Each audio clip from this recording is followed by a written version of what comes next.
Okay, so it's been 7 minutes on this side, and I still am really not anywhere near ready to turn it yet.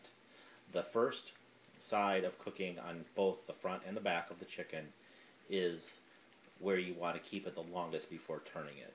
You don't want it to be a golden brown quite yet, but you also want to have formed the crust, because if you turn it too quickly, the crust really won't have formed and it'll just like fall off and just fall right into the butter. So you definitely want to just kind of cook it slowly and gently in the butter like this before you do any turning whatsoever. And also I wanted to talk about the breading again. Notice that there's hardly, well, there's some left, of course, but there's a good deal of it that I used. This leftover flour is good to be used as a roux. I've also sifted it and actually frozen it before and reused it. But typically what I do is I throw it out if I'm not going to make a roux out of it. But it does make a delicious roux out of the pan juices and the leftover butter. And just stir the flour into the butter until it forms until it cooks the raw flour taste out. And then you can put either some milk in there or cream. What I tend to do is I use chicken broth, and it makes a really, really good sauce. And it thickens right up. You can put wine in there too. I just don't like wine. I don't tend to cook with wine. Excuse me. But I also wanted to talk about another method of pan frying if you're going to use a higher heat, like a cast iron skillet and oil, which you can cook at a much higher temperature with oil than you can with butter.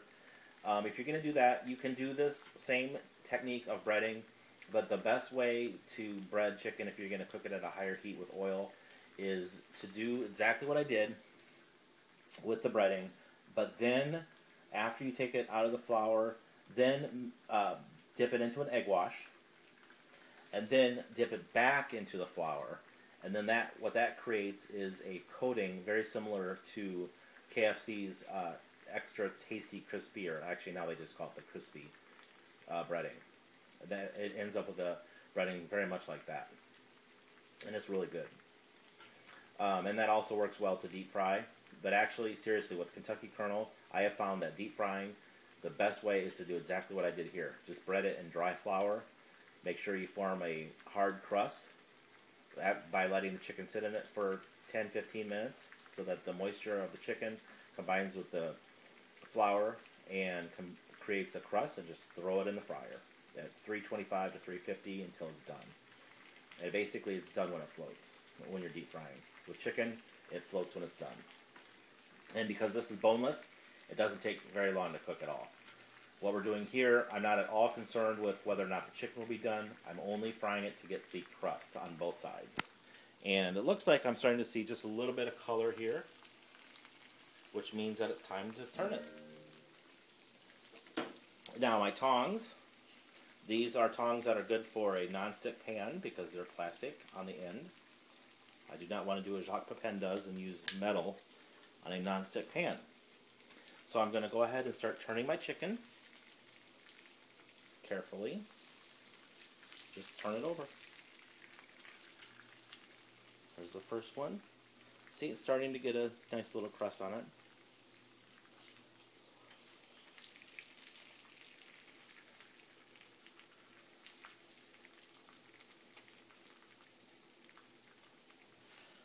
And then I'm going to just repeat the same process. Let this side cook for about 10 minutes, slowly. And then I'll flip it again. There we go. And you can hear there's a crust on there. I'll try to get this so you can see it. And just let it go. Slow and low.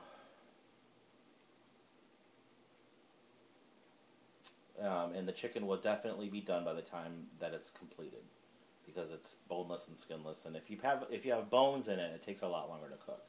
But with this, you're not concerned about getting it cooked, like I said, because by the time the crust is good on both sides, the chicken will totally be done. Okay, so we'll come back when it's time to turn it again.